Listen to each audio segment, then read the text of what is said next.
Watchers in the Fourth Dimension. I used to know an ancient remedy for mad dogs. I must look it up sometime. Good library here, have you? You were the noblest Romana of them all!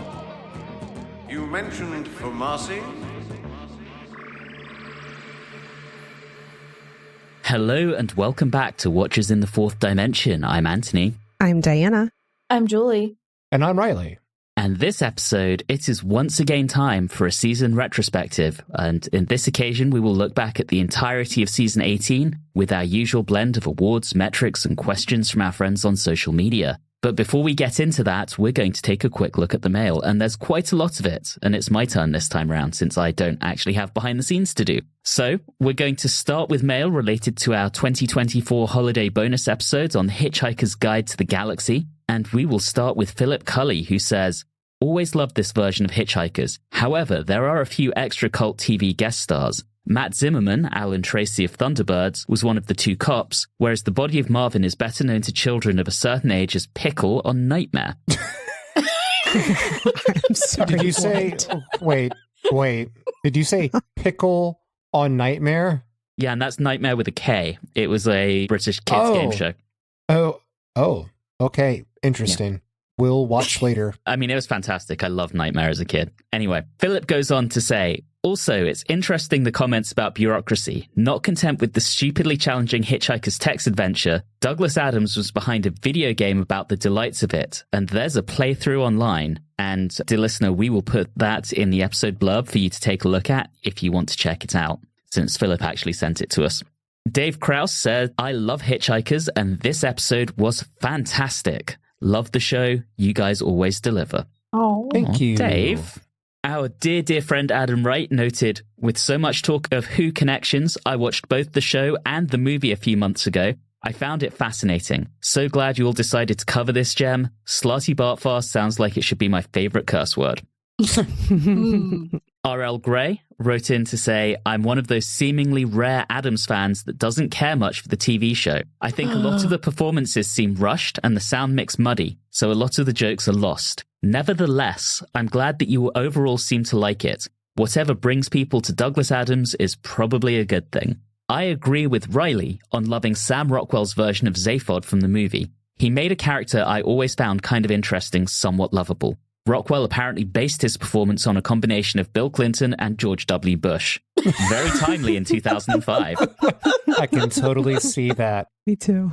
Paul Arthur, who is better known as Doctor Who 60s, 70s, 80s over on Instagram, wrote, "Happy Christmas, Watchers. Loved the podcast as always. Really glad you enjoyed the Hitchhiker's TV show. Although I have to say Riley is 100% wrong about Mark Wing Davey. His Zaphod will always be best. If you can, you should also check out Kevin Davis's Making of documentary. It was so good, Davis also went on to do a similar Doctor Who documentary." Ben Flay, on the other hand, said that he never really got Hitchhikers and feels the same way about Red Dwarf. For shame, Ben. Our beloved friend Josa says, "Love to see that this one has hit y'all's radar. Like Alan, I too watched this on WEDU, PBS Channel 3, covering Tampa Bay, Florida." Thank you, Josa. And of course, good old Beardo Beatnik says, "Thanks be to Julie for her hijacking shenanigans. Yay! What a fun listen. I think Alan Rickman as Marvin is just the GOAT, and Sam Rockwell as Zaphod is inspired comedy gold. But let's face it, the original televised version of Hitchhikers is classic, wacky, zany British humour that will never grow old. 8 out of 10 towels." And last but not least, Kieran James Evans comes in with a recommendation that next year we do the BBC Narnia adaptations, and that is apparently seconded and I guess thirded by both Adam Wright and Alan Seiler. So wait a second though, how long are they? I have no idea. Okay, because I know they made a couple movies there. Ball's in Julie's court there, so Julie, do the research and we'll see what we can do. I love Narnia, so I'm Me too. cautiously optimistic that it will happen. Okay. There isn't a Box of Delights 2, is there? A sequel? Is someone not a fan of Narnia? I'm okay with it. The even bigger box of more delights. We only watch the adaptation of The Horse and His Boy. Oh, no. It's my favorite book, so. Moving on to State of Decay, we'll start with David Patty, who says, "State of Decay is one that works if you don't think about it too much. Yes, the script was worked over too many times, and you can tell which parts are Dick's and which parts are Bidmead, but it's pacey and generally fun. Couple of things struck me. First, whether RTD looked back on this one and thought, right, next time we have a vampire, I'm dropping all the gothic stuff. My vampire will be a sweet old lady with a plastic straw. Second, that Adric / Wesley Crusher isn't the only Who / Star Trek crossover in this story. I'm pretty sure that Orkon survived the death of the great vampire, changed his name to Gowron, had plastic surgery on his forehead, and ruled the Klingon Empire for a bit. And David did send us a comparison photo for that, and I kind of see it. Staying with the Davids, David Gorton wrote in to say, has to be said that it's the elephant in the room that we'll never find out what the wasting is, especially as that was the original title. Beyond that, though, some good stuff without being great. Can't argue that the Time Lord backstory was probably unnecessary, so I will go with 7.5 bow ships out of 10. Now, Tony Monticello answers David's question about the wasting, saying, if the quest is the quest, then surely the wasting can be the wasting. Sometimes the obvious is the obvious. Anywho, I agree the balance is off in this Hinchcliffe-style, Williams-intended, Bidmead-realized hybrid. However, I feel like I would have enjoyed it more if it leaned heavier into the gothic horror. The music in particular worked against its behind-the-sofa elements. If there's one type of story that shouldn't feel toothless, it's a vampire story. If you're going to do it, make Mary Whitehouse poop her pants. That's my motto. Mark Russell is up next, saying the 1977 Dracula adaptation it was delayed for is excellent. Mostly faithful to the book, with a suitably sinister Louis Jordan as the man himself. And we will go with another Mark now, as Mark Dunstan keeps it short and sweet with a great story again, very slow-paced, but an enjoyable watch. The music in this season is fantastic. Some contrasting opinions on music. Bill Stevens chimes in with, wow, this prompted a first rewatch in years and the coin is definitely in the ad. No, Bill, the coin is in the next story. I love the model work, and Tom is on top form, but a standard vampire yawn makes it seem a bit ordinary. Knowing the series' immediate future highlights the feeling of an era ending, which will get stronger after the next story. I think the jokey comments, such as the Doctor's duck repetition, are deliberate, and of note, Tarek is played by Paul Bettany's father. Oh. Anthony will be interested to know that Rachel Davies, Camilla, was still acting as of 2018. As of 2018, I'm sure she's not nearly as attractive as she was in 1980, but, you know, what can you do? Overall, a watchable yet forgettable story that must be seen as part of a much wider transition. I give it 6.5 Matthew Kelly stars in their eyes references out of 10. And we have another RL Grey comment who says, not much I can say about this one that you didn't say yourselves. A shame it didn't come together in a better way, what with the conflicting visions and structures, but still not the worst thing ever. I will note that when I was younger and hung up on the sort of goth idea of what vampires should look like, the appearance of the ones in this story was kind of off-putting to me, but I've since learned about folks like Vlad Tepes, Lucretia Borgia and such, and I quite appreciate them. Anthony, I'm going to be that rare US listener who knows you were referencing the musical impersonation show, Stars in Their Eyes. Anyone who doesn't remember I made a comment of tonight, Matthew, I'm going to be, that was a British TV show, Stars in Their Eyes. Anyway. I know the Stars in Their Eyes reference from the reality show episode in New Who. Yes. Where they make a Stars in Their Eyes reference. Same thing. Nice. Nick Rutherford talks about the casting of Adric, among other things, saying, well, I never knew that Limahl was considered for the role of Adric. Had he been cast, I wonder if that would have meant no Kajagoogoo. That would have been a blow to popular music.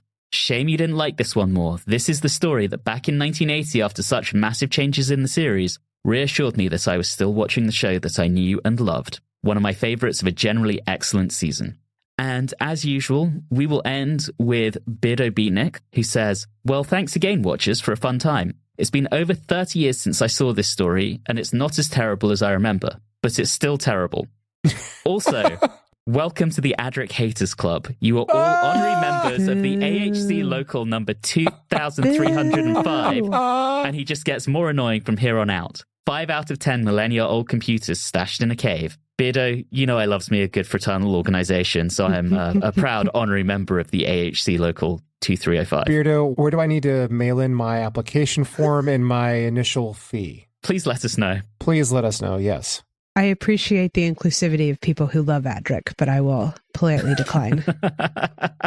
And that wraps up the mail. So as a reminder, we really do love getting your feedback, thoughts, comments, and questions, and we do try to read out as many of those as possible on the show. So please do get in touch. As always, you can contact us through Instagram and Facebook at Watchers4D, or you can email us at watchers4d@gmail.com. Additionally, we would love it if you subscribe to the podcast if you're not doing so already, and if you dropped us a review or rating on your podcast platform of choice.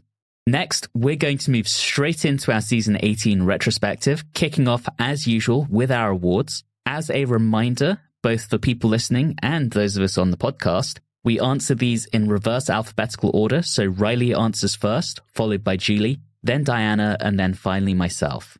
And as usual, we will start with our best and worst stories, and our nominations are The Leisure Hive, Meglos, Full Circle, State of Decay, Warrior's Gate, The Keeper of Traken, and Logopolis. Riley. I remember at the start of this season, after watching The Leisure Hive, that I was excited about how the rest of the season would go. I'm not saying that I was completely disappointed, but I don't think that any of the stories hit the heights as The Leisure Hive did. So that is going to be my pick for best of the season. As for the worst story, I believe that honor will go to Meglos, despite the wonderful cactus makeup on Baker. All right, Julie, what have you got?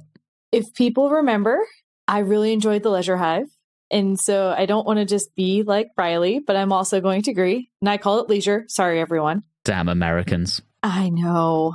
I just thought it was a very strong start to the season, and the performances across the board were really, really good. I will say I always like to have a follow-up, and so Warrior's Gate is my second choice just because the aesthetics. So good. So good. And then Worst Story, for me, it was State of Decay. Oh, wow. I know. And really, it's the whole vampire being medieval, and then you'll be noticing a little bit of a theme when I talk about the great vampire and how great or not great the great vampire was. He was great at hiding. We're going to do a review of our scores later, but your choices here are not matched out by your scores, Julie. It always happens that way. How dare you? Always happens that way, and I don't care. Fair. All right, Diana, over to you. While I agree that The Leisure Hive was great, I also know that one of my absolute favorites of the season was not necessarily as shared and is a particular favorite of mine. I really like Logopolis. It makes no sense. There are so many plot holes. It's a little bit crazy, but it's one of those that I just enjoy watching, where I'm along for the ride. I'm in it. I know it doesn't make sense, but I'm just going to go with it. I honestly love this master. It's a great story where we get all of the companions together as this little group of 3, and they all have such great little personalities. Even my boy Adric, even though he is a little bit sexist in it, and I did not appreciate that.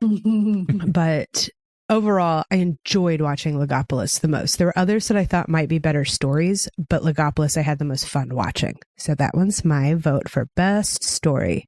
Conversely, worst for me was definitely State of Decay. If I'm going to be handed a vampire story, you have to give me something more than a boiled down, basic vampire story, especially if it's going to be in Doctor Who. Like, there has to be something there. It's almost like it's the opposite of Logopolis, where it was, constructed well, but it wasn't fun to watch for me. So, to use a phrase I know you used to use a lot on The Rocks, is it boiled chicken?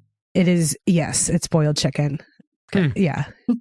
Yeah, it's no seasoning. State of Decay 100% is boiled chicken. Okay. Well, for my favorite story, I'm going to go with Full Circle.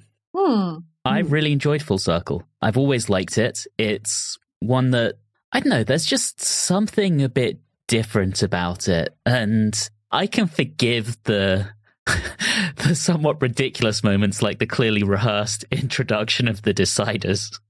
That was a star moment. So stage managed. That's a star moment.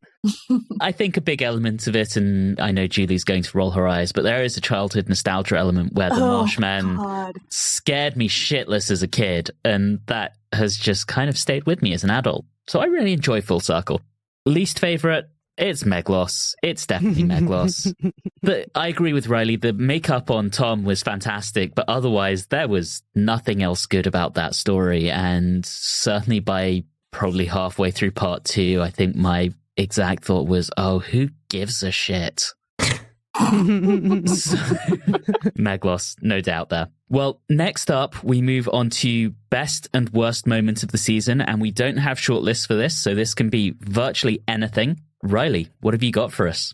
This is an odd one for me because for some reason, the one moment that immediately jumps into my head was in Meglos.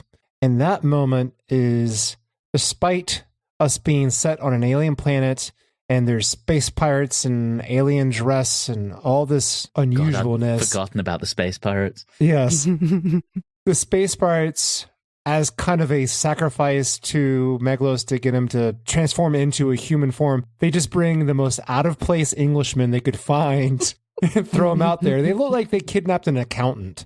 And I don't know why that just strikes me as so funny about just how unusual and foreign everything looks and exotic. And then there's this accountant-looking guy that just gets put up there and he's completely confused by it all. There's just something inherently funny to me about that, and I really enjoyed that. And that's, I guess, something you could say about the show is that it can bring you to all these strange places, bizarre situations, but then they'll just throw something so striking there, just a common sight amongst it, and that's just a fun thing. Well, I think there's something almost hitchhikers-y about that. Yeah, a little bit. Okay, for worst moment, this is going to be a controversial one, I think. I've put in a lot of effort over many, many years to not spoil Classic Who for myself. I have avoided hearing about so many things. And even though I'm aware when a doctor is going to be regenerated, I have successfully avoided all the details around that regeneration. And now, after years of watching The Fourth Doctor and knowing of how he is considered one of the best, if not the best, I watched that regeneration and it felt incredibly flat and awkward to me. And I know you can't expect special effects to be crazy, explosions going off and a Murray Gold score blasting out a choir every time. But honestly, this was disappointing. I really felt there was a lot more that was given in the first, second, and third Doctor regenerations than in this one. And I just thought that was just, like I said, very disappointing. Fair. All right, Julie, over to you. All right. Best moment. I don't want to come down harshly on this season, but I didn't have a lot of really big, impactful moments that were like vying for best moment. So I'm going to go with, I really did enjoy, and yes, my leisure hive love. I really like the soft moments between Mina and Hardin, because it's really felt like a long time since we had those quiet moments, usually with, maybe the second Doctor and one of his companions. But I just really thought that was really nice because we don't see that very often in Doctor Who at this time. And the runner-up is just anytime Jacqueline Hill was on screen, because Jacqueline Hill. Right. I live. Worst moment, I've already alluded to the fact that the reveal of the Great One is not so great. It was really bad. The reveal itself, obviously, when we first see him, not great. And then the death was so anticlimactic because it didn't even happen on screen. Just, I'm done. I can't. It was bad. Do you know what would have helped, I think, is that during scenes where the Great One was there, but not, being killed by the Doctor, just in the background, when the Doctor's talking to Alcon in his lair, if we could just have the Great One's arm in the background behind them, and every time Alcon says something, like gives a thumbs up, and when the Doctor does, he gives like a thumbs down or something like that. Love it. That'd be so good. All right, Diana, let's hear yours. My best. I didn't necessarily have any moments that were these amazing standout moments totally when I look back on the season, except for the one time when Adric's like, I don't know what this button does. Do you want to find out together? And that encapsulating kind of the moment that I think that Adric got several of those throughout the season, where he got to be the cheeky, annoying, overeducated kid in the room. And those are the moments where I think that especially Waterhouse as Adric shines the best. And it's just such a cheeky moment that I really appreciated that somebody else got to have other than the Doctor. He always gets to be cheeky, but I like it when the companions get a good, solid moment. And I don't think that the companions necessarily got a lot of good, solid moments in this season, which leads me to my worst scene, which was, I know companions don't get good goodbyes, but the non-conversation Romana had before deciding to dip out into a universe that may or may not actually exist with Aslan was not on my bingo card for the best way to send off a very long-running companion, you know, and especially kind of like the Doctor's death scene, which I do agree with you, Riley, is anticlimactic for who 4 is. I feel the same way about Romana. Her departure is like, oh, well, I guess. Okay, bye.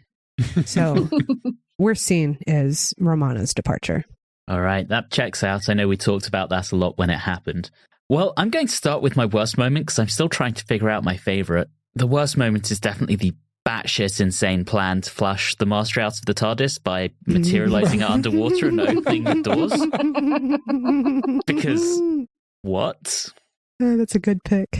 I think my favorite is really just anytime David Haig is on screen as Pangol in The Leisure Hive, because he is just so phenomenally good, which might spoil my answer for a later award, but the show didn't deserve him. I'll put it like that.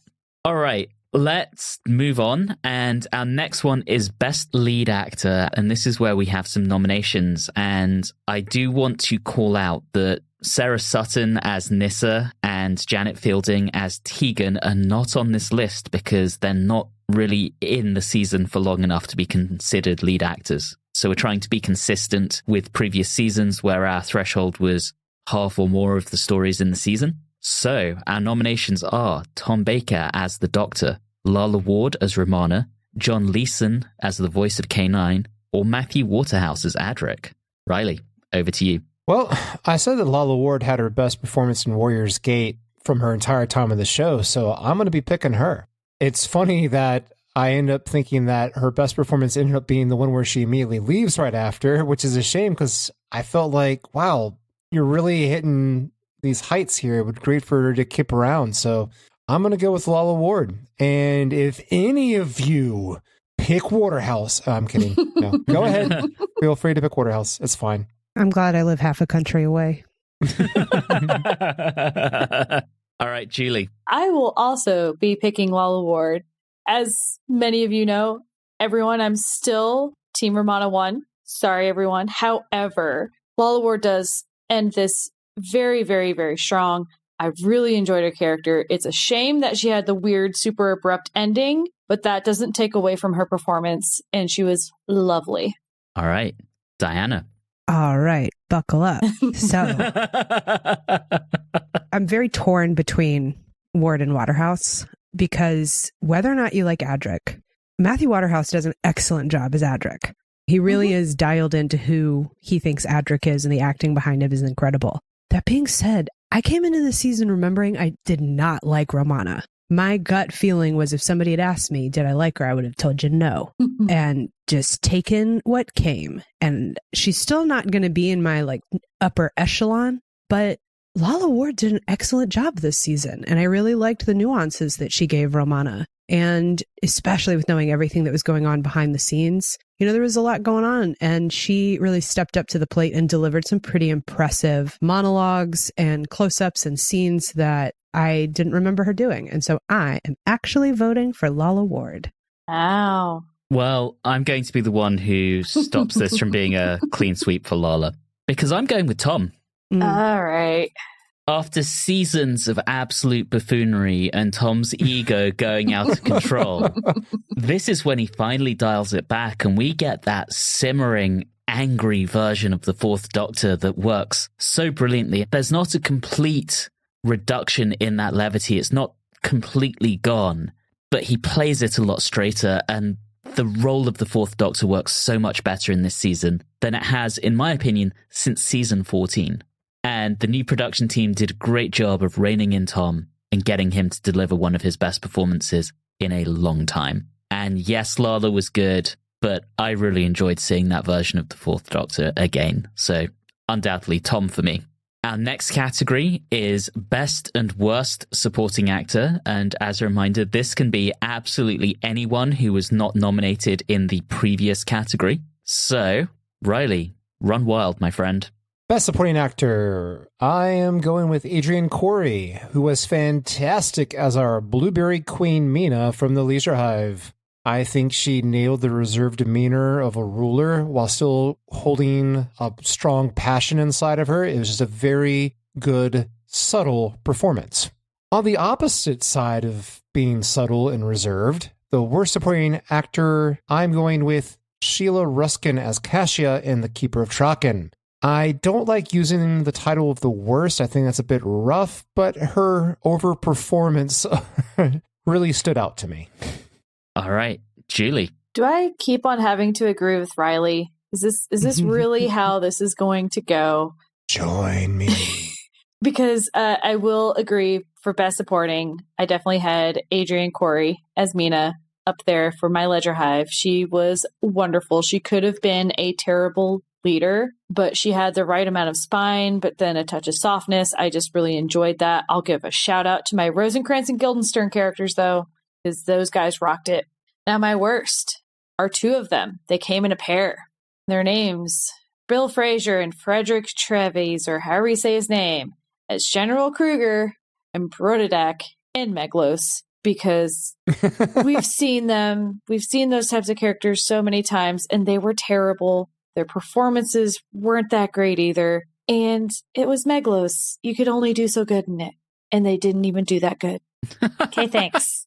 Wow. Well, Diana, let's hear yours. I am not good at remembering names of characters in any way, shape, or form. Oh, this was me searching through IMDb.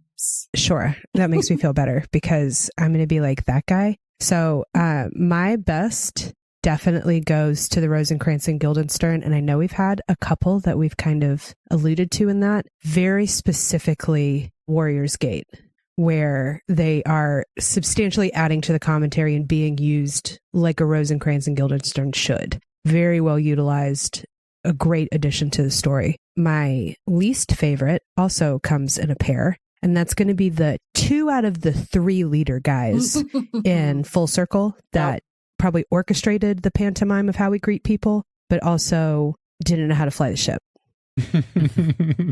I think that it's totally fine if you cannot remember them. In fact, if you want to answer that guy that was in that thing, I think that's totally sufficient. Perfect. Oh, boy. Well, I'm going to take a leaf out of Julie's book and not have one answer for best. Yay. One of them is, of course, David Haig as Pangol. He shows up. He's brilliant. The other is Emrys James as Orcon in State of Decay. Because of the 3 who rule, he is the only one who's actually really substantive. He's just got this wonderful air of menacingness behind him. And I just really enjoyed him and that entire performance. And then, Julie, you and I are in agreement on the worst supporting actors. Yes. Bill Fraser as General Grugger. Frederick Treves as Lieutenant Brotadak. Just absolutely awful. For our next category, we're back to some nominations. And our next category is Best and Worst Villains. And here we have Pangol and or the West Lodge in The Leisure Hive. Meglos in Meglos. The Marshmen in Full Circle. The Great Vampire and or the 3 who rule, Orcon, Camilla, and Zargo in State of Decay. Rorvik in Warrior's Gate. The Crispy Master in The Keeper of Traken. And the Tremus Master in Logopolis. Riley, over to you. All right. I would say the best villain is the Crispy Master because I absolutely love his look and I'm going to miss him. But looking back on it, I really do think it goes to the 3 who rule from State of Decay. Just for the scene where Orcon goes on and on about how they could take over more and more worlds. I really enjoyed that. It's just freaking so much fun. I don't know why I get such a kick out of it. Worst villain? Now see, this is difficult, and I don't want to be controversial, but I guess I'm going to be.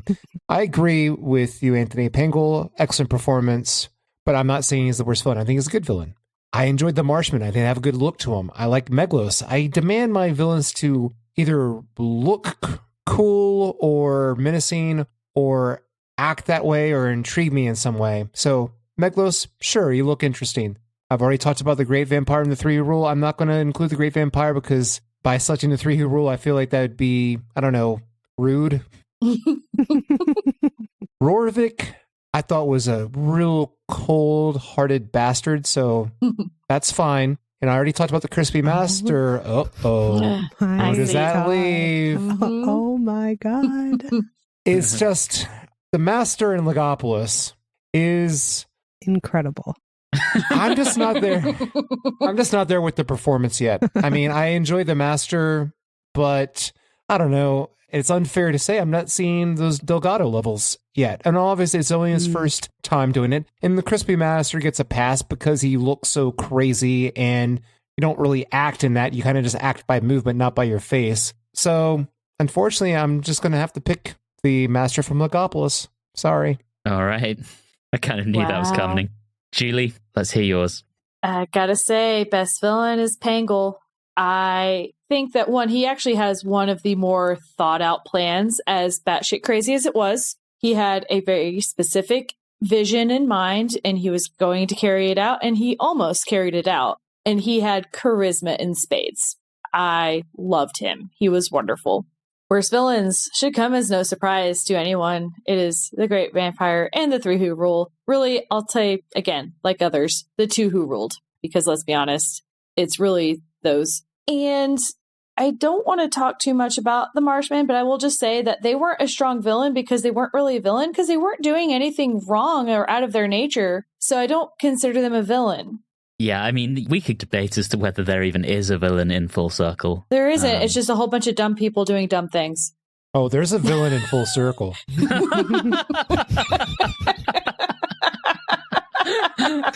Wow, Riley. Implying Adric, I'm assuming. He's on the TARDIS right now. Oh my God. I'm looking forward to the Riley essay at the end of season 19 on why Adric is the greatest villain the show has ever had. In this essay, I will. Okay, Diana, over to you. Well, I promise I had this written down before we started and has not been changed due to the opinions of any of my co-hosts. But actually, my worst villains are definitely going to be the Vampire Brigade. Just because I've already kind of said that it's not up my alley anyway. And the rest of them, I can really remember like strong moments. And I just, they just didn't do it for me. Now, I was struck between Pangle and a little bit irritated that the Master had to be separated out because it's one person. But I understand Pangle was real strong for me, but I appreciate the fact that a part of the Crispy Master's plan was to sit inside that statue for a lifetime to be able to accomplish his goal. And that's one of those things about the Master for me that I think picks up nicely with the Tremas Master, is that he just has absolutely dumb bonkers plans that require an insane level of weird patience to accomplish, which you'd think was enough time to think everything out better. But he just gets so caught up with, I'm the greatest and I want the doctor to kiss me so bad, and he finally will if I accomplish this. So for that, I think that the best villain was the Crispy Master. I was kind of thinking about this as you were talking, Diana. I think he must have been in that Melka for around 10 years, right? Maybe longer slightly than that. longer. Queen Tatiana lady was able to be a teeny tiny praising, falling in love with the statue child. So 20 to 30 years? Yeah, he was in there a long time. I mean, he must have had some fun. We know that the Delgado Master enjoyed a cigar from time to time. So I'm imagining the Crispy Master kicking back with a good book, a cigar, maybe a glass of cognac with that, and just enjoying himself for 30 years while this plan plays out. Can I take that kind of time off from my work and just sit back? So I was wondering the same thing. It's why he's less crispy, is he's able to take care of his 20-step Korean skincare beauty line. Amazing. Well, I think for me, the best villain is clearly Pangle. Very clearly. I think, Julie, you already said it. Diana, you said it. But again, he had a well-planned out plan that should have worked, but the Doctor showed up and messed it all up because to hell with his nationalism. And David Haig was just fucking brilliant. In terms of worst villain, I'm with Riley. It is the Tree Mass Master.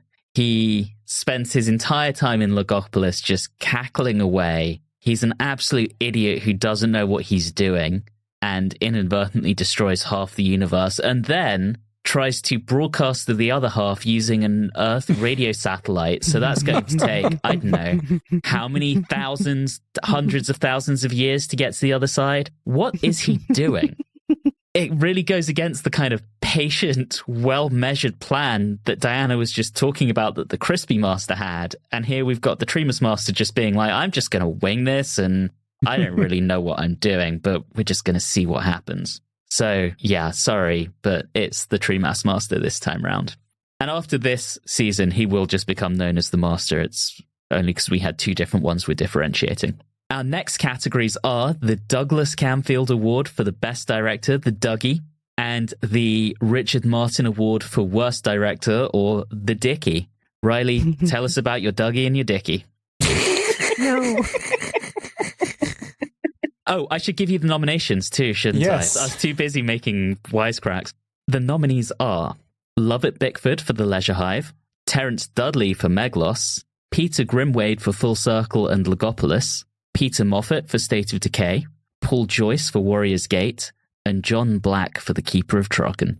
Well, I think this is an easy one. The Dougie goes to Lovett Bickford for The Leisure Hive. The direction there made the serial look like it was years ahead of its time. This looked like the type of things you would see in like a mid-90s production that was happening right in 1980. The shot composition, the blocking, the movement, all of it wonderful, incredibly modern, and so close to how many shows are shot now compared to the earlier seasons of the show. Which is funny because the Dickie goes to Peter Grimwade for Logopolis. Now, I did like the wonderful shot and the set design for the cloister room, but everything else looks so very basic.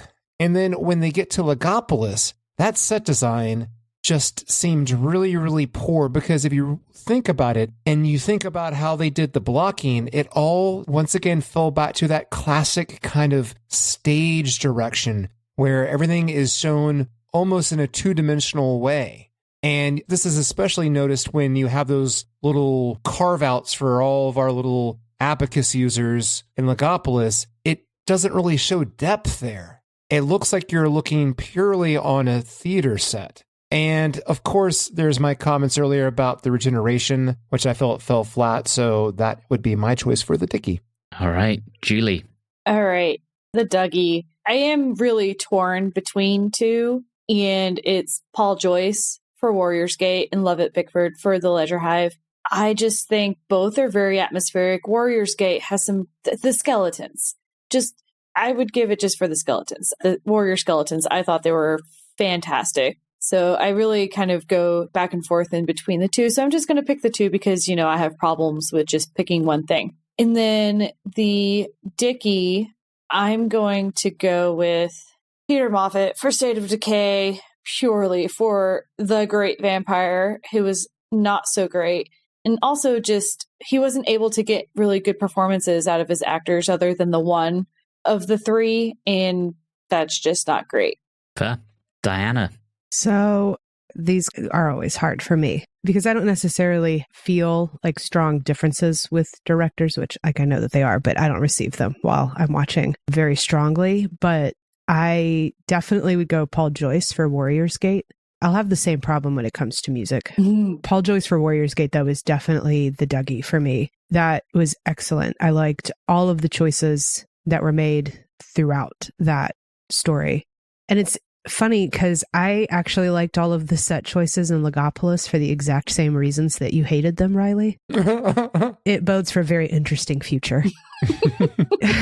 I'm realizing in this episode.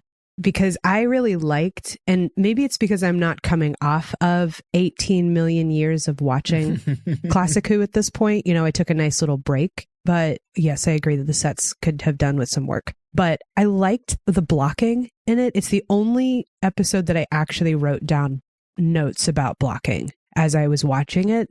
And I really liked the way that they utilized the scene space while they were filming it. I thought they actually filled spaces more than in a lot of things where they just have them like standing around and talking. They actually have them moving across the set and like doing things. There's this really great one where the Doctor and Adric are having a conversation around the TARDIS central console while they're repairing it, and they move around the whole space while they're having this conversation, and it really stuck out to me. So while I understand that it also has its faults, I'm going to choose Peter Grimwade for... No, wait, I can't choose two best. I don't know who the worst is. I don't know. Probably Meglos, because I didn't like it. We'll give you that one, particularly since I'm giving the Dickie to Terence Dudley for Meglos. Sweet. I'm choosing the same reasons. Yeah, the performances were terrible, and I think the director plays a big part in that. You know, even Jacqueline Hill, who we know is very, very good, was nowhere near her best. There were design choices in that really shouldn't have been allowed to happen. Lieutenant Brotadak and General Grugger, oh boy, those could have been played so differently. So Meglos got a real panning from us when we did it, and I think a big part of that is down to the direction. On the other hand, I'm with Riley on the Dougie. It's got to be Love at Bickford for the Leisure Hive, because he was just fantastic with that. The way he put that together, Riley, you said it best. It was years ahead of its time. And it's just so very, very good as a result. All right, next, the Don Smith Award for Unnecessary Fanwank. And I do have something here. Oh, there's one. Are we all going to say the same thing? Riley, what's I think so. Oh, why, it's the great, great vampire war with the Time Lords from State of Decay. Yep. Yeah. Julie, any challenge to that? Absolutely not. I hate the vampire. The vampire is terrible. He is not great. Diana? No debate there. Completely unnecessary. It is just adding lore for the sake of adding lore. And yeah, if anyone has the right to do it, it probably is Terrence Dicks, followed by probably Robert Holmes, but this still felt unnecessary to me. I really enjoyed this as unnecessary fanwank because if I recall correctly, when we discussed this originally on that episode, it was Julie who said they had to go through all the records, all the Time Lord records to find out how to kill something is just to stab it with something pokey. And I thought that was great. I mean, you've got Buffy the Vampire Slayer where it's a teenager who's like, yeah, you stab it. Stabby. Like, you know. Mr. Stabby. Her stake was Mr. Stabby. Yeah. It doesn't take a lot of research to figure it out. All right, well, let's not dwell on that for too long. Our final award categories are best and worst use of music. And Riley, over to you. Well, I really enjoyed the music that was in part one of the Leisure Hive because it really sounded a lot like Vangelis from Blade Runner. And I thought with that, the futuristic alien world, the nice outside shots, I don't know, I feel like it really worked and it was a very good use of that kind of synthiness that I hadn't heard yet on the show. Except I just had to wait one more serial later for my worst use of music, where in Meglos Part 2, they had the synth, but it was the bad synth. Somehow the bad synth has returned, is what I'm saying. And I was kind of shocked by that when they were hitting such a great height before. And it's funny because Leisure Hive, to me, is really standing out because it just feels like this odd projection into the future by like 4 or 5 years at least compared to everything else this season. And then that's the first serial. And then you go right back to like 1978, 79 type of Who for this season. It's so odd. Yeah. All right, Julie, where do you stand? Yeah, I mean, overall, I have to say that I enjoyed the music more this season than I expected to. You know me, I don't really stray towards synth. But most of the time, not all the time, most of the time, it didn't sound like it was played by a cat. However, I will say that I did like the music that was playing when Adric and Nyssa were like running from the guards in the final episode of Logopolis. I thought that was really fun. The Funky Mario music. Yes, the Funky Mario. That might be a running theme here. I don't know. And then for me, the worst use, specifically in Full Circle, I did write this down. There was a theme that was played while K9 is traveling to the cave when the TARDIS is there, and it was terrible. Yep. I can't even tell you exactly how it went because it was terrible. And that's all you need to know. All right. Diana, what have you got? I know you said you were going to struggle on this. Yeah, I'm kind of what all sound mixers and soundtrack folks are hoping for, watch their stuff, because I really take in the like ambiance, but unless it is really bad or really good, it just adds to the scene for me. And I struggle separating from it when I'm actually watching it, which is why the Logopolis music definitely is my best, because it's one that I actually notated. This one was good. I loved the Mario funk. The Mario sound is probably what drew my attention to it, but the synth with the funk was such a lovely mix that I wasn't expecting. And so I'm glad that the Mario music was there to draw my attention to it. So that definitely is best for me. Worst, nothing specifically stood out to me in terms of worst. And so I'm going to assume that somewhere in Meglos is the worst because I disliked Meglos. Amazing. Well, I think I'm in agreement with you, Diana. The music in Logopolis, and for me, it really is the whole story. A big part of that story's atmosphere and ambiance is this very doomy, downplayed synth that really just adds that atmosphere of, ooh, something really bad is going to happen in this story. And then we get that funky Mario at the end, and it's amazing.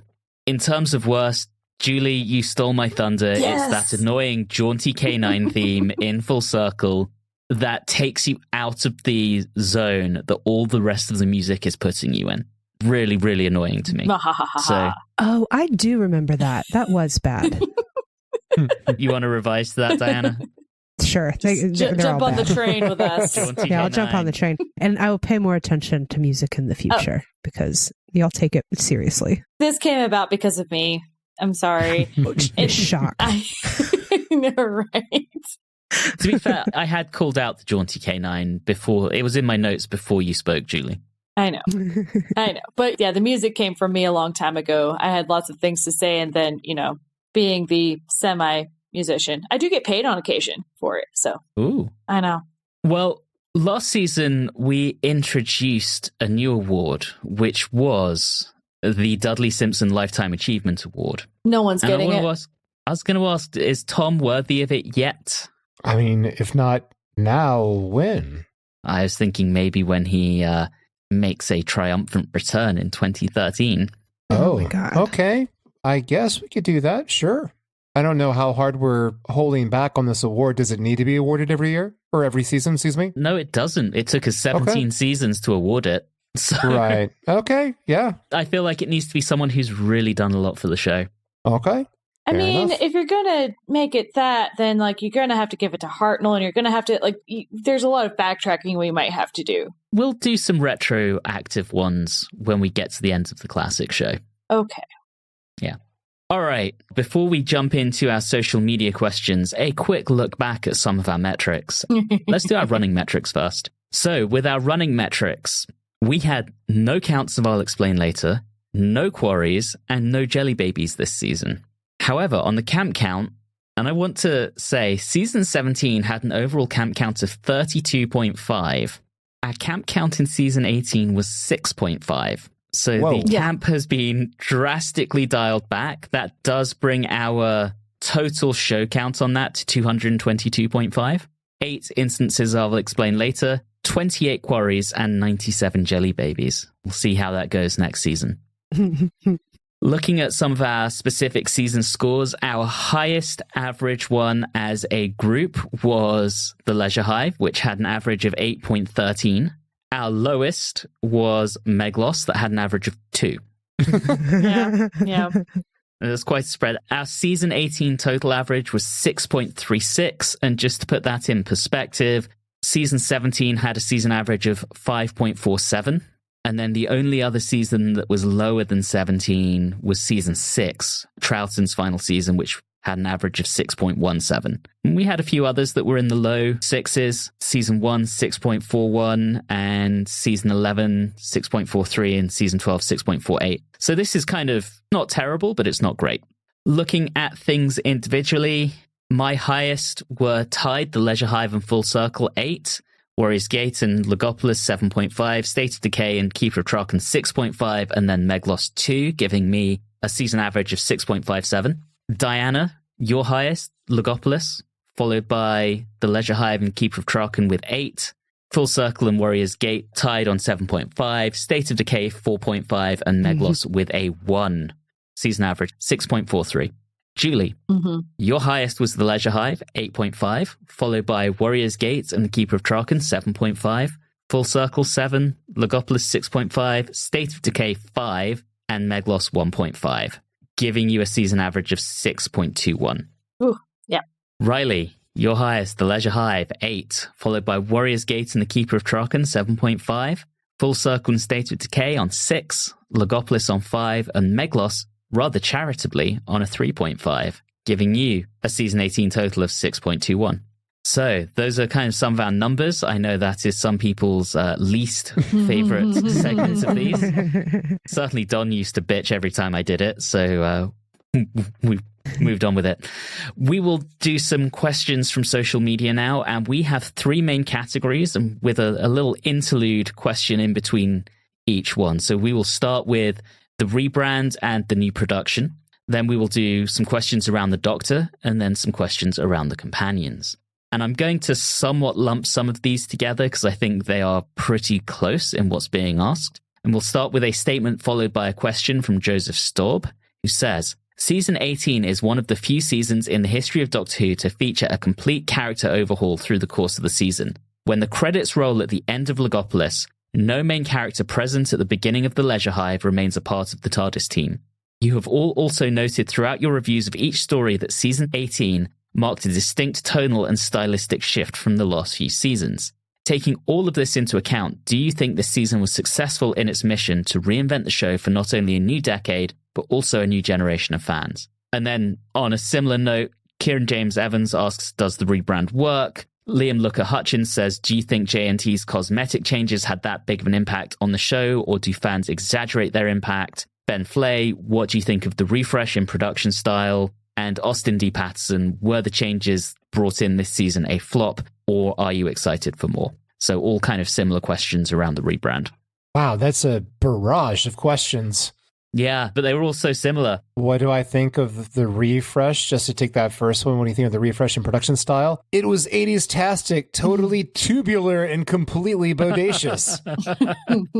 But going on, I believe someone else asked about the cosmetic changes of, having an impact. I think change was needed. I think we were all feeling that way from last season. Did they make a great impact?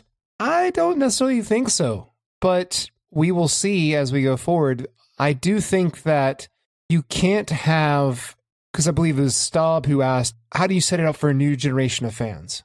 I don't think you can do that without those new fans really latching on to a new Doctor. And so I haven't seen Davison yet, so I don't know how it's going to go. I think this whole JNT vision has not been fully realized, so I can't really say if it's going in the right direction. To put it in footballing terms, he doesn't have all the pieces in his rebuilding yet in order to be judged on. That's what I'm saying. Anyone else want to take a crack at that one? I agree. Not coming right off of watching the former parts of 4 and just coming into the rebranding as it is kind of fresh. It was interesting to jump in that way because I also can see what they're doing with what's coming up. And transition is always a little messy. And that's what this felt like. It was this season as a whole was just a little messy. There wasn't, even with the continuity of the E-Space trilogy and the micro storylines they tried to weave in through the season, it wasn't strong enough for it to really feel like a concerted effort was being made. It kind of felt like they were saying, maybe this one will work. It doesn't feel like many people sat in the meeting to talk about this rebranding. It kind of feels like it happens per episode. What are we going to do with this episode? And so I don't think it's as strong as it could have been, but I think it's still effective. Just messy. Yeah. I think for the most part it works, and that's my opinion. I give it a bit of grace, especially since we get a lot of the behind the scenes. It always feels like they're never getting what they want whenever they're looking for scripts and looking for things for the storylines. And so that's why I kind of give them a little bit of grace, because sometimes they're just doing what they can with what they have. Now, from a more cosmetic perspective, I do like certain things that they were going for. If they had been able to stick more with like the Leisure Hive, then I think it would have been better. I think State of Decay, to go into that medieval kind of, hey, this is an easy crux for us to lean on because, hey, we already have the sets and we already have the costumes, was not the best of ideas. And I wish that they had stayed a little bit more weird in a lot of regards. And honestly, why did we have to have so many directors that were for all creatures great and small? I feel like that's an interesting choice as opposed to other guys. Oh, Julie, wait until you hear what show the next Doctor was on before this. Hitchhiker's Guide to the Galaxy. Obviously. Yes. But in any case, I liked the getting eased into it personally, because after seeing instances where, hey, we've decided to change everything, including the costumers, including the music, including every single person who's ever worked on this before, and how horribly that goes. I liked that we got a little bit of consistency while they were making the changes so that it wasn't all of a sudden in your face, bam, it's different. But that's my opinion. Yeah. Yeah, I agree with that. I think overall I agree with you, Julie, in that certainly it feels like it's in the right direction. I feel like it was time for a little bit of an upgrade. So we got that with the title sequence. We got that with the new music. We got that with the synths. Love it or hate it, we got that with the costume choices. I also think Tom's silliness did need to be dialed back significantly, which is also what we got.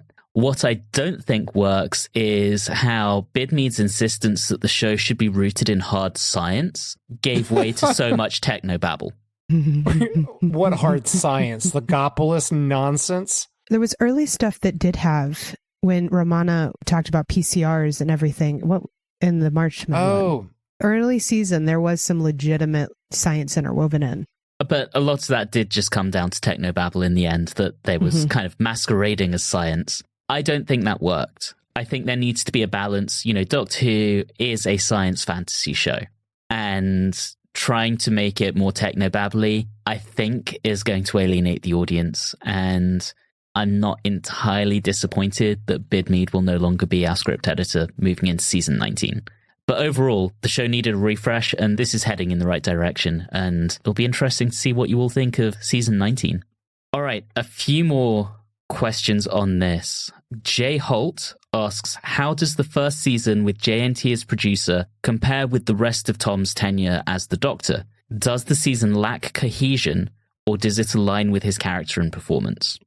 And I can go first. I think we see the same version or side of Tom's Doctor that we saw in his first 3 seasons before Hinchcliffe left and Williams came in and Tom went out of control. I said it earlier, I think this is a much better version of his Doctor. It's certainly one I enjoy watching a lot more. And yeah, certainly aligns with his early character, but it's definitely a little bit of whiplash from how he was acting in season 17.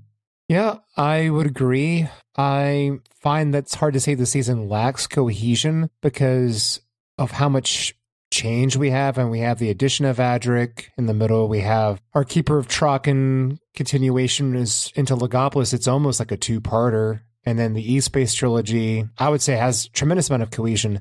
It's funny, Anthony, because you mentioned this change in Baker, and I do agree that he needed to be reined in. But, and maybe this is just nostalgia talking, but at times I kind of missed a little bit of the lighter side. Just a little bit.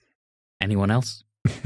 Yeah, I mean, coming back into 4 and not getting a lot of camp is a weird place to kind of be, because I think that so much of his character was spent on being silly and goofy and all of that heightened campiness. And to not have that was an interesting way to come back into 4 and really analyze him. And I do miss that. I just, I wear 4's scarf. His scarf is one of those things that is so iconic and classic to me, and also still kills, and I get compliments on it all the time. And to have all of that change where it goes into a different direction, I understand why they did that with his character, and I get that he needed to be reined in, but I don't necessarily think it's well representative of who the 4th Doctor is, in all encompassing. It is a strong side to him, but it's not.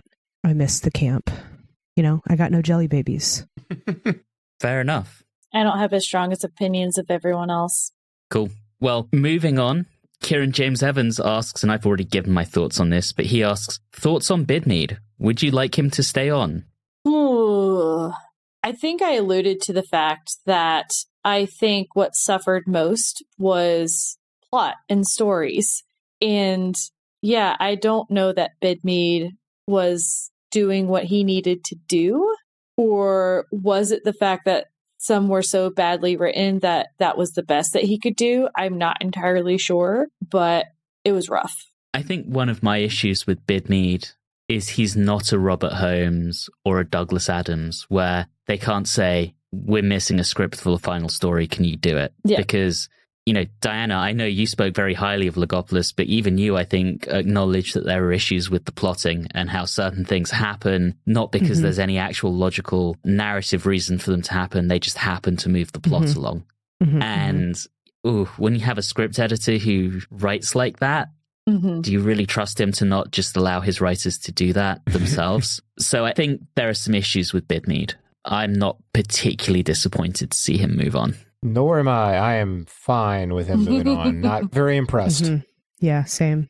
Last but not least, Kevin Hush. Which is better, the Starfield intro or the new neon logo?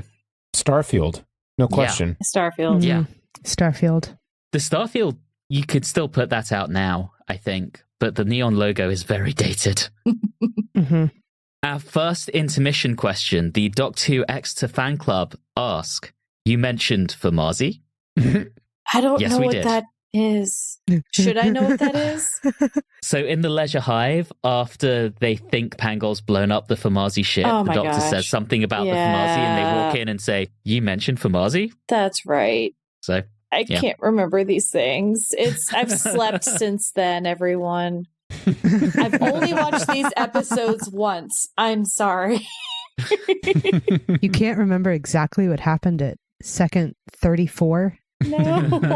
How dare you? we now have a few questions on the Doctor, and Nick Rutherford says, I think season 18 is a better swan song than John Pertwee's last season, and possibly his first two, as the stories are more varied and concise. And Tom Baker is so good in it. What do you think?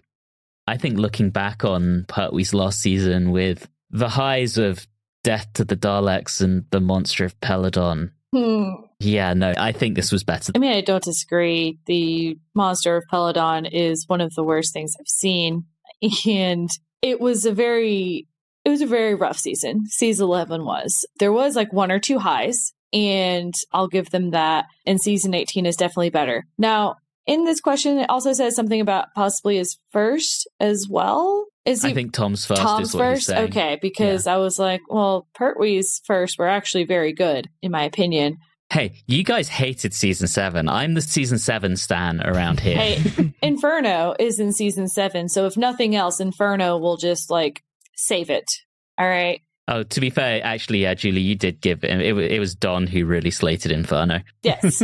Yes. That was not me. I love Inferno. I mean, Brigadier in an eye patch is amazing. But if we're looking at Tom Baker's first season, I mean, that was a rough one anyway, because it also didn't help that I liked Sarah Jane better with Pertwee than I did with Tom. And so that relationship with Sarah Jane wasn't necessarily my favorite. And so the season as a whole was not something I really looked forward to. Actually, thinking about it, I will say I think season 18 is not as good as season 12, simply because season 18 doesn't have a Genesis of the Daleks or an Ark in Space. Okay. Which are, for me, top tier Doctor Who. That's fair. Riley, you got anything? I think I'm in agreement with you on this one. I think that season 18 is better than Pertwee's last season, but I will say as a swan song, maybe it's, once again, why is it that I'm getting nostalgia for Doctor Who, of Doctor Who episodes that were not that long ago that I watched? I enjoyed Pertwee's last moments a lot more than I did Tom Baker's, and I know that's a swan song is not just one or two scenes, but I don't know, I think that's better, but the season as a whole, definitely season 18 is better. Diana, I know it's been a long time since you've seen those. Any thoughts? Yeah, it's been like a decade. So I've had a couple sleeps. Just a couple. Just a couple. So I'm not a huge Third Doctor fan. I like everything around the Third Doctor. I don't really enjoy the Third Doctor so much, that iteration. So I can remember when I was watching it being really tired of 3 and being excited for the change. I don't remember if I knew that the change was coming, but like just, feeling tired of it and liking his regeneration. Whereas this season, I didn't love the season, but I liked it and I liked what 4 was doing in it. I liked his trajectory throughout it, but I hated his death. So I don't know that you can necessarily separate the death from the swan song. It's part of it. And this is one of my least favorite deaths of all time. This is a bad one. He looked like a piece of brie in the middle of the regeneration. Like it wasn't like visually, storyline wise, I love Logopolis, but it really does come crashing down. No pun intended. Well, I hope we never get any regenerative brie again. Oh yeah, please no. It's too fuzzy for my liking. So no real strong opinions about it because I haven't watched it recently, but I feel like I liked this one better. I think if you'd been with us for 7 seasons of Tom, he might have reached the same level of fatigue as the rest of us. Agreed. Yeah. All right. Next up, David McCracken. Does Tom's Doctor seem to get worn and tired as the season progresses? Absolutely. I don't know if that was an intentional choice or it was the illness that you had mentioned in behind the scenes. Well, the illness was very much at the beginning of the season, so I almost thought it was the opposite. He seemed to get a lot more into the role as he came to the end of it. I mean, I really think Logopolis, up until the regeneration scene, was one of Tom's best performances in the entire season. Well, the Doctor had to perk up because it was the Master, and they just love getting attention from each other. Mm-hmm. You're welcome, Diana. Yeah, the Doctor knows the Master wants kisses. He enjoys holding out. Gets off on being withholding. Mm-hmm, mm-hmm. Oh dear. I need y'all to know this was not a strong headcanon before I brought it up here, but I'm going with but it. It's just got stronger and stronger. Yeah. Well, next up, and I know we've talked about this, but for the sake of the end of the season, Ben Flay asks, what do you think of Tom's new outfit? And I'm on record as saying I love it. I know Diana's on record as saying she doesn't. Any dissenting views? I agree with Diana. Yay. I don't mind all of it, but the scarf is a tragedy. Mm-hmm. The scarf is hands down one of the best pieces of television costuming of all time. It's immediately iconic. You know exactly what it's from. Very representative. It's representative of the era that it was created in, and it still looks good today. You can still mix and match it with things. I wear it casually all the time, and it looks awesome. It's a fabulous piece of costuming. All right. Well, we're moving into intermission question number 2, which once again comes from the Doctor Who Exeter fan club, who ask, who would win in a fight between a Marshman from Full Circle and one of the time-sensitive lion people from Warriors Gate? It's neither, because the lion people wouldn't fight or bother the Marshmen, and so therefore the Marshmen wouldn't bother the lion people. This is the way. Good But answer, if they had Julie. to, it's the time lions, right? No, we're not having to. They're not going to fight. We have not forced them into a gladiatorial arena. Yeah, I was going to say, we haven't created like a Doctor Who aliens cockfight situation. Do you mean the claymation celebrity death match? Yes. Oh, God, they should do that. Big Finish, here you go. Make a claymation division. I would pay for that. Doctor Who Fight Club. All right, and our last set of questions are on the companions. And we'll start with Kieran James Evans, who asks, do you prefer Season 18, Romana 2, to Season 17? And how does she compare to Mary Tam's Romana 1? I'll just make this short and sweet. Ranking, Mary Tam Romana 1, number 1, followed by Romana 2 of Season 18, number 2. And number 3, Romana 2 of Season 17. Those are a lot of numbers in a ranking. I second that. Yeah, Thirded. absolutely. All right, well, that's done and dusted very quickly. We're all in agreement. Okay, Kirsten Dougherty, do you think 3 companions was too many? Does too many companions take away from the Doctor? Nope. I sure hope not. Well, I would also argue that really there was never really 3 companions yet. So yes, we get introduced to some of them, but when Nissa's first introduced, she's not an actual companion. She is just a friend of Adric's. I mean, she goes on the TARDIS, I think, to like help with a few things, but she doesn't travel on it and she doesn't stick around. She leaves for an entire story. And then in Logopolis, Tegan just gets introduced, and the entire time she's fighting to get off of it because she's just like, hey, doctor, what the hell? So again, I don't really see them as being three true companions until the very, very end, and we'll see how that goes. Yeah, so I think this is more of a question for season 19. Mm-hmm. I was even thinking when we were watching Logopolis that if I had been doing this with my old show, with the way that I did not tell my co-host if they were companions or not before they appeared, and worked really hard at this. I don't know that I would have told her at this point if all three were definitely companions, which makes it hard to include them in this season. That's fair. Well, we will wrap up with 2 questions from our friend Kat, who's better known as Citrine Dragonfly on Instagram. And she starts with, which of Romana's outfits this season was best and which was worst?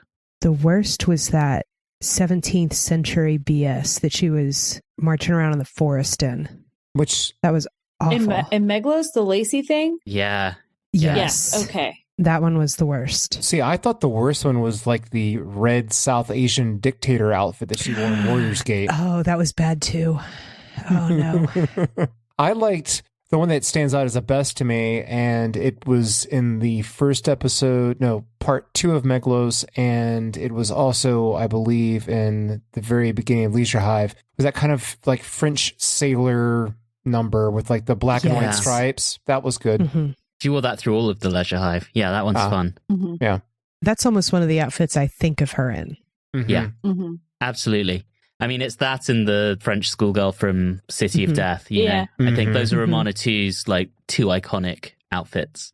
And really, my initial thought was, I don't really care for any of her outfits. So this is really kind of a terrible question for me because Mary Tam's outfits were fire. Yes, they were. Yes, they were. Yes. Mary Tam was so hot. She was amazing. It's not just me who says that. No, she's so hot. Yep. Someone else sounds as sleazy as I do about it. Thank you, Diana. I'm not alone. You're so welcome. And then, lastly, Kat also asks, which companion do you think had the strongest introduction this season? Strongest introduction? Well, it doesn't get much stronger than a companion being called a nerd than being guilty of involuntary manslaughter. So you know who I'm picking.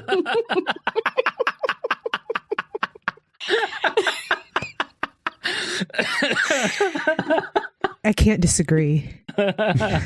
I will actually go with Tegan. I don't know what it was, but just her keeping on calling the doctor out on his shit and saying, take me home. I'm going to be late for work. I could just feel it. I'm like, okay, yes, this is probably how I would be if I were suddenly on the TARDIS. Yeah, I was actually going to say that exact same thing. She stumbles into the TARDIS uninvited, spends the story yelling at everyone.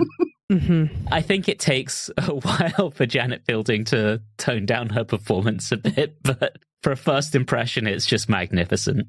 Yeah, I definitely come from the angle of Adric with love because that is just crazy. He commits manslaughter in like the first 30 seconds of him being on the show. It's wild. But man, does Tegan come out swinging. And even the Australian accent, like everything about her is just so, what the heck is going on? Like it feels like it's almost a different show when all of a sudden it's focused on Tegan, and it's so strong and so powerful. And you don't get main character energy from almost anybody else on the show other than Tegan. Well, and the doctor. But, you know, Tegan has that in spades. I also really like the behind the scenes where she lied about quite a few things, and I appreciate that. Yeah, there's some gumption there. I love it. Well, that's the last of our questions. So we have got to the end of the Tom Baker era with season 18, but we still have to look back on the entirety of Tom Baker. And there are some questions that were asked that were along those lines, and those have been held over. Alan is going to ask them when he joins us in our next full episode as we look back on the entire era. But that wraps up the show for now. So as always, thank you so very much for listening. And of course, until next time, have a good one.